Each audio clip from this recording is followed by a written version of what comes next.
Hi friends, আমরা ছেলে তো প্রতিদিন আমরা প্রতিটা মুহূর্ত আমরা নিজেকে তৈরি করার জন্য, নিজেকে স্বাবলম্বী করার জন্য প্রচুর হারে আমরা চিন্তা করি, প্রচুর হারে পরিশ্রম করি। আর যার চিন্তা যেরকম, তার পরিশ্রমের ফলটা ঠিক তেমন।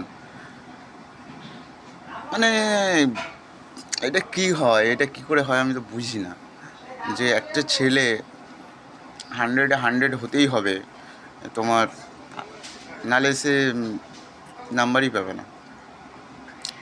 তার সব কিছু সাকসেস করতেই হবে, নালে সে তার লক্ষ্যে পৌঁছাতে পারবে না।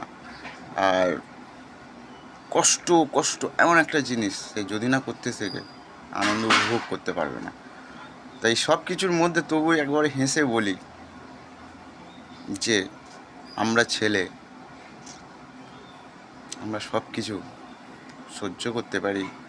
আর আমরা সব কিছুকে মেনে নিয়ে আমাদের বুকে পাথর দিয়ে লোকের হাসার জন্য সুযোগ করে দিতে পারি, ভালো থাকার জন্য সুযোগ করে দিতে পারি। এটার জন্য আমরা সবসময় সারা দিন রাত পরিশ্রম করে থাকি।